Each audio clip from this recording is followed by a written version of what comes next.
The new owner tried to slash my pay to minimum wage after I'd built the business for 14 years. I recorded the meeting, retained an attorney, and watched the company implode without me. My name is Garrett, and I'm 41. For a decade and a half, I was the senior training and sales coordinator for a mid-sized service company right here in the Midwest. I'll keep some of the details a bit vague to protect the innocent, and maybe not so innocent, but think home improvement, residential services. The kind of place where customers call, someone shows up, does the work, and bills them. At our peak, we had about 35 employees, and I was one of the first 10. When I started, fresh-faced at 27, the company was small, rough around the edges, a true garage operation Walt had built with pure grit and a handshake. Walt was old school. No computers until I basically dragged him into the modern age. He hired me as a sales associate, but within a year, I was doing everything. Training new hires, handling customer complaints, building the scheduling system from scratch, setting up our first real CRM, and closing all the big accounts Walt didn't have the patience for.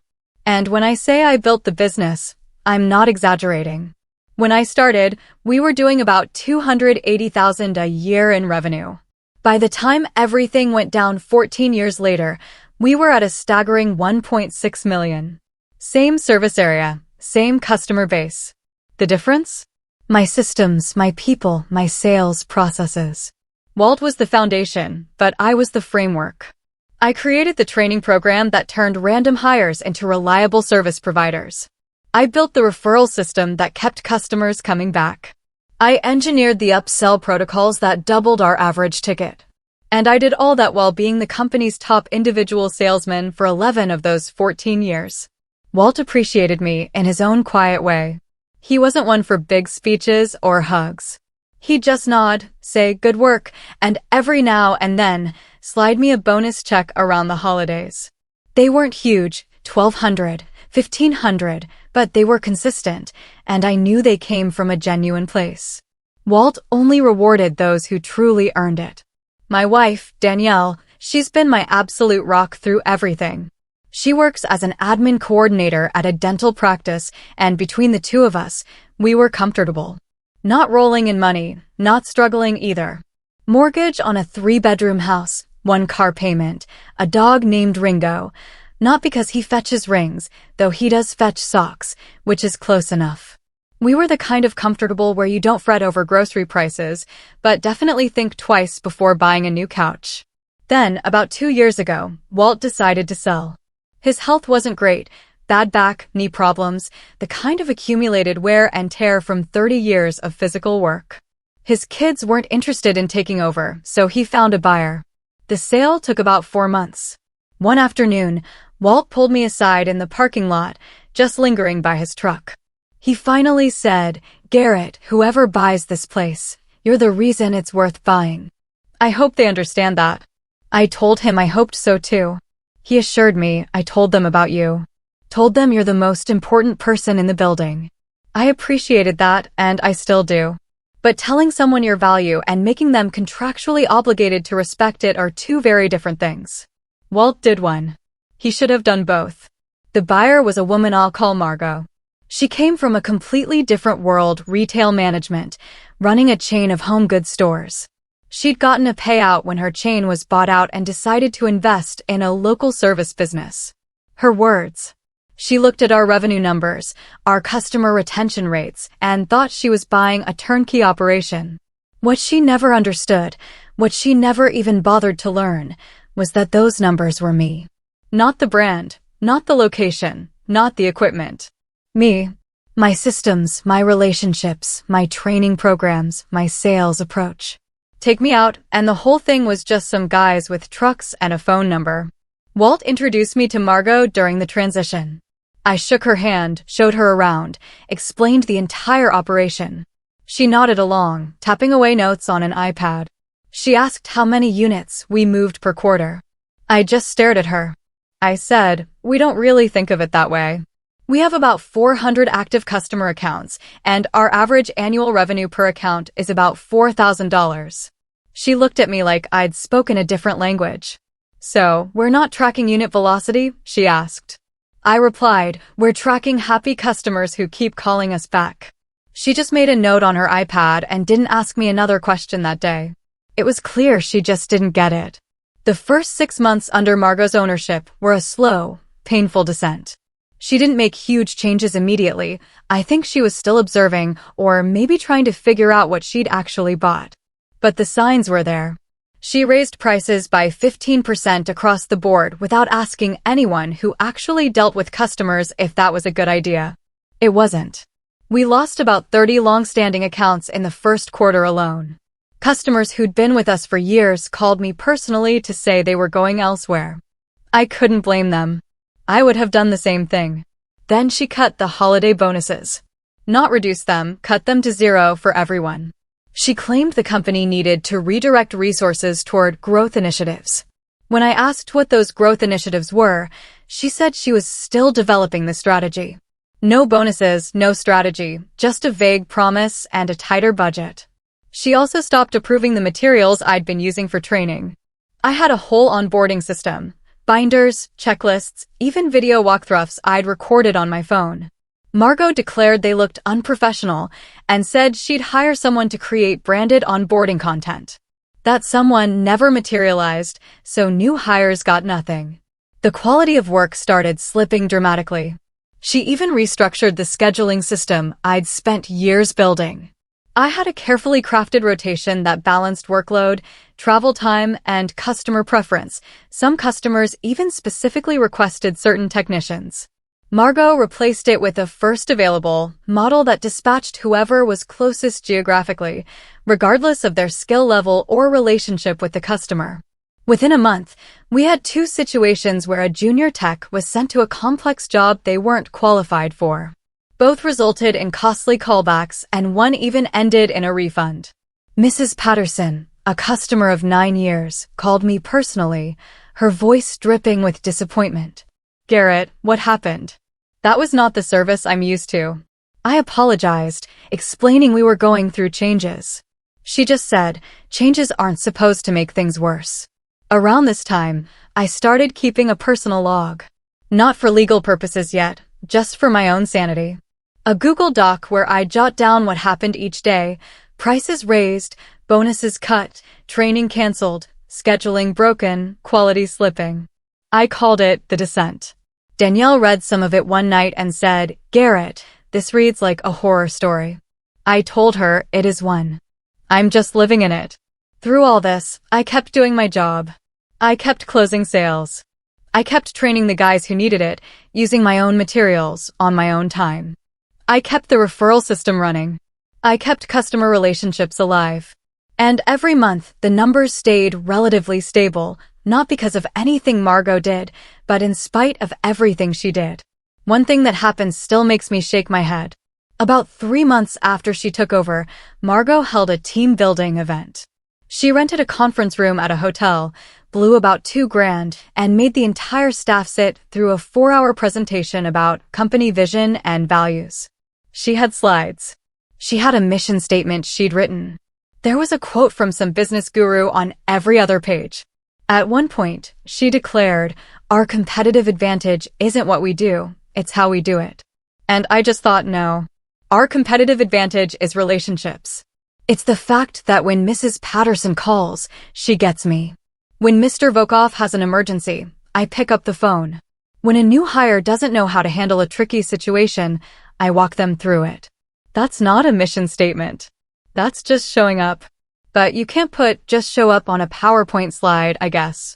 During the lunch break, one of the senior techs, a guy named Phil who'd been with us almost as long as me, pulled me aside. "Garrett," he whispered, "is she for real?" I said, "I think so, Phil." He just sighed. "We're in trouble, aren't we?" I told him, "Yeah, I think we might be." Phil quit about a month after I did. He opened his own one-man operation out of his garage. He's doing just fine. I send him referrals when I can. Then she came for my paycheck. It was a Tuesday morning. She called me into the back office, the very same office where Walt used to hand me bonus checks, and told me she'd been reviewing the compensation structure and determined my salary was not aligned with industry benchmarks. She announced the company was transitioning to performance-based flexible contracts, and my new arrangement would be minimum wage, commission only, on a 0 hours contract. No guaranteed hours. No guaranteed income. No benefits. I'd been making $52,000 a year with benefits. She was offering me minimum wage $8.70 an hour at the time, with the theoretical possibility of commission. For the guy who'd been there 14 years and was responsible for 60% of the company's revenue. I said no, obviously. She just looked at me, completely serious. Garrett, this is the direction the company is going. If you're not on board, we may need to explore other options. I asked, what other options? She just held my gaze. I think you know. Let me tell you what was happening in my body during that conversation. My hands were flat on my thighs under the desk, clenching. I could feel my pulse throbbing in my fingertips. There was this roaring in my ears, not anger exactly, more like a pressure building up, ready to explode. 14 years. I'd given 14 years of my life to this company. I'd missed Danielle's birthday dinner once because a customer had an emergency. I'd come in on a Saturday to train a new hire who needed extra help. I'd even spent my own money on gas driving to jobs when the company truck was in the shop, just because I didn't want to cancel on a customer. And now this woman, who'd owned the business for 6 months and couldn't tell me what half our services cost without checking her iPad, was sitting across from me, offering minimum wage. Like I was some kid applying at a fast food place. Like 14 years of dedication was worth $8.70 an hour. This wasn't a pay cut, it was an economic eviction. She wanted to turn the guy who built her business into a disposable gig worker. She had no idea who she was talking to. I didn't say any of that. I just said, I'll need some time to think about it. She said, don't take too long. I walked out of that office, got in my truck, and just sat there for about 20 minutes, engine running, my forehead resting on the steering wheel. Then I drove home and called Danielle. She listened to everything, then calmly said, Garrett, do not take that deal. We will figure this out. That's when I knew it was going to be okay. Whatever happened, we were going to be okay. 2 weeks later, I was called into a formal disciplinary meeting. Margot, her part-time HR consultant, a woman from an agency who clearly didn't want to be there, and me. The charge? Gross misconduct. Specifically, Margot claimed I'd been using unauthorized methods to deliver services and that several customer complaints had been filed about work quality. Now, let me be absolutely clear about something. There were no customer complaints about my work. I asked to see the complaints. Margot said they were verbal and not documented. I asked which customers complained. She said she wasn't at liberty to disclose. I looked at the HR consultant and asked if this was standard procedure. The HR consultant, shifting uncomfortably in her seat, looked at her notes and said, typically, documented evidence is required for a gross misconduct charge. Margot just moved on. She said that regardless, my attitude and resistance to structural changes were creating a hostile work environment. I had literally never raised my voice to anyone in that building. I'd never sent a hostile email. I'd never refused a task. My resistance was saying no to a 90% pay cut. That, apparently, was the hostile part. Here's where it gets interesting. Before that meeting, I did something that might have just saved my entire financial future. I checked the recording laws in my state. We're a one-party consent state, which means I only need my own permission to record a conversation I'm part of. So, I turned on the voice memo app on my phone before walking into that meeting, and I recorded every single word. Margot spent about 20 minutes building her case, if you can even call it that. The unauthorized methods turned out to be me using my own training materials instead of the branded ones she never created. The customer complaints had no names, no dates, no documentation. The hostile work environment was me disagreeing with her compensation proposal. It was embarrassing, honestly. Not for me, but for her. Even the HR consultant was practically squirming. At the end, Margot gave me 2 options: accept the new compensation structure, minimum wage, 0 hours, commission only, or accept termination for gross misconduct with no severance. I told her I'd like to think about it overnight. She said, take the weekend. I took the weekend. And I spent every hour of it on the phone with an employment attorney named Pete, who my neighbor had recommended. Pete listened to the recording, reviewed my employment history, and then said, and I'm quoting him here, "Garrett, this woman just handed you a case on a silver platter. She thought she was setting up my termination. In reality, she was recording her own blooper reel. No documented complaints, no evidence, nothing. Just a woman with an iPad and a grudge trying to push out the best employee she'd ever have because he wouldn't accept a pay structure designed for a summer intern." That weekend was one of the most productive of my life. Pete and I talked for about 4 hours across Saturday and Sunday. He listened to the full recording twice. He pulled up my employment contract, which, thank God, I'd kept a copy of at home. He reviewed the company's employee handbook, which Margot hadn't bothered to change from Walt's original version. And here's the kicker. The handbook explicitly stated that disciplinary action for gross misconduct required documented evidence of the misconduct, including dates, descriptions, and corroborating statements. Margot had none of that. Zero. She'd fired a gun with no bullets, and Pete was about to show her the empty chamber. Pete also pointed out something I hadn't considered. The recording captured Margot admitting that the unauthorized methods I was charged with were, in her own words, materials you created yourself. She literally acknowledged that I created the training system and then tried to fire me for using it. Pete said that's not misconduct. That's initiative. And she just admitted on tape that she knows it. Danielle and I sat at the kitchen table Sunday night. She said, "So, what's the plan?" I told her I go in Monday and I don't accept anything. Pete handles the rest. She just nodded. Good. And Garrett, no matter what happens, we're fine. We've always been fine. That's Danielle. Steady as a rock when I need her to be. I came back Monday and calmly told Margot I would not accept either option. Then I presented her with a letter from Pete, outlining my rights under employment law.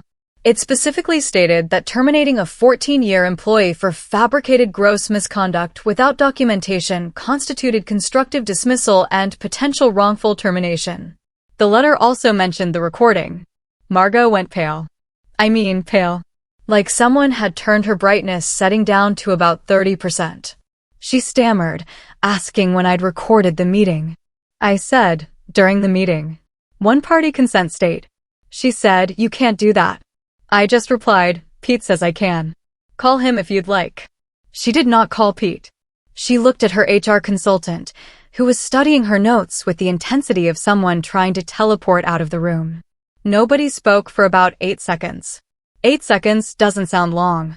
But in a conference room, with a termination letter on the table and a recording on the other side of it, 8 seconds feels like 8 hours. Margot finally broke the silence. "I'll need to consult with my legal team." I said, "Of course. Pete's number is on the letter." I stood up, shook both their hands because I'm not an animal, and walked out. What followed was about 3 weeks of negotiations conducted entirely through lawyers. Margot's attorney, who I suspect quickly told her she was in a very bad position, pushed for a quiet settlement. Pete pushed for full remedy.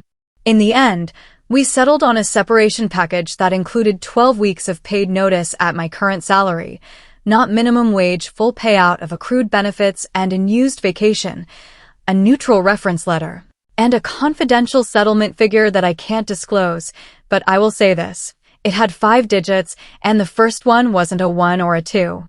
I worked through my notice period professionally. I did my job. I trained nobody because, shockingly, there was nobody to train. Margot hadn't hired a replacement. She seemed to think the other employees, service technicians, who fix things would just absorb my responsibilities of selling, training, and managing 400 customer accounts. During my notice period, something unexpected and truly moving happened. Several of our longtime customers found out I was leaving. Not from me. The technicians mentioned it on jobs. They started calling, not to complain about the company, but to thank me. Mr. Volov, who owned a row of rental properties we'd serviced for 8 years, called and said, "Garrett, you always picked up the phone."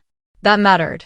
Mrs. Duca, who I'd helped through an emergency repair on Christmas Eve 6 years ago, her furnace died at 11 p.m., and I drove out personally with a space heater while we arranged a fix for the next morning, sent me a card.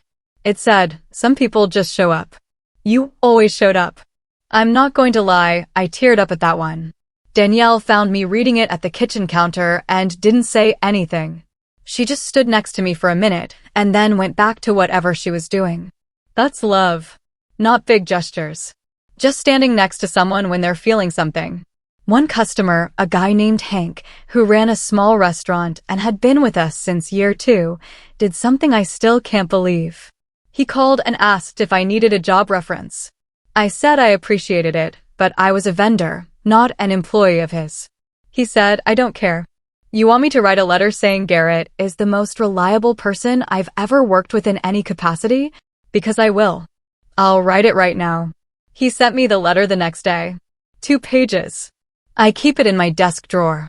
On my last day, a young guy named Drew, one of the techs I'd trained personally about 3 years earlier, shook my hand in the parking lot. "Garrett," he said, "this place is going to fall apart without you." I told him, "I know, Drew. Take care of yourself." He just smiled. "I already put in my notice. I'm coming to find you wherever you end up." And he did. 2 months later, Drew called me, asking if I knew of any openings. I got him a job at a competitor I'd known for years. He's doing great. Sent me a photo last week of a job he completed. Big smile, clean work, happy customer in the background. I showed Danielle and she just said, "You taught him that." And yeah, I did. That's the thing about training people, right? It lasts longer than any company, longer than any boss, longer than any 5-minute email policy. What happened after I left was entirely predictable, but still kind of wild to watch from the outside. Within the first month, revenue dropped by about 40%. My old customer accounts started calling and getting Margot, who they didn't know and didn't trust. Several of them called me directly.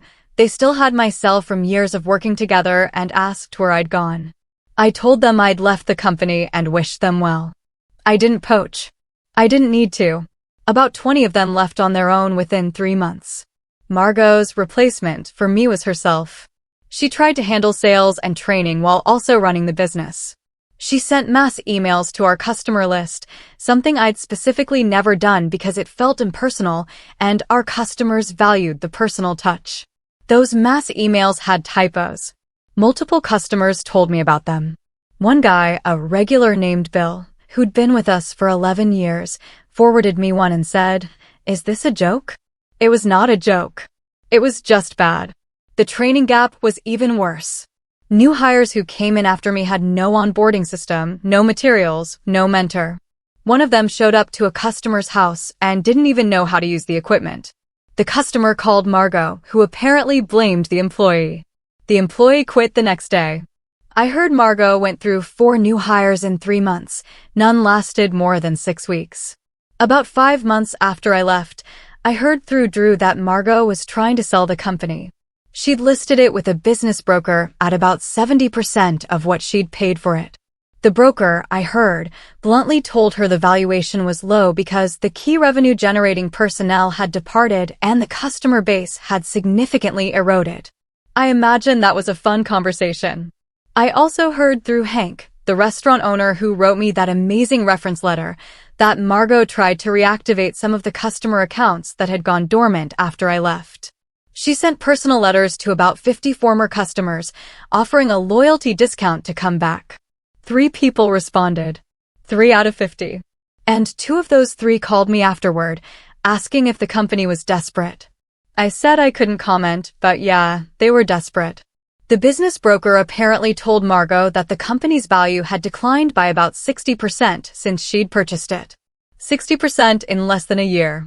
The revenue that Walt and I had built over 14 years was evaporating in real time because the one person who knew how to generate it was gone. And Margot's response? She listed the company for sale and started looking at other investment opportunities. I heard she's interested in a laundromat chain now. I genuinely wish those laundromats well. Last I checked, the listing was still active. Nobody's buying. Turns out, A service company without its service people and its customer relationships is just a phone number and some used equipment. Who could have predicted that? Oh, one more thing. Remember Walt, the original owner? He called me about a month after I left. He'd heard what happened. He said, "Garrett, I should have put something in the sale agreement about keeping you on. That was my mistake." I told him it wasn't his fault. He just sighed. "Maybe not, but I knew what you were worth, and I should have made sure the next person knew too." Then he said, "If you ever want to start your own thing, I'll back you." I haven't taken him up on it yet, but I think about it. I even ran into one of Margot's failed new hires at a gas station about 2 months after I left. Young kid, maybe 23. He recognized me from the one day of training he'd gotten before I left, which was basically me showing him around for an hour. He said, "Hey, you're the guy who used to run things, right?" I said, "Yeah." He just shook his head. Dude, I lasted 11 days. She had me going to jobs with no instructions and no support. On day 8, I showed up to a customer's house and the guy said, "Do you even know what you're doing?" And I had to say no. I called the office and nobody answered. I quit the next morning. He didn't seem bitter, just confused, like he'd wandered into someone else's bad dream. Danielle and I are doing incredibly well. The settlement money paid off the car and padded our savings.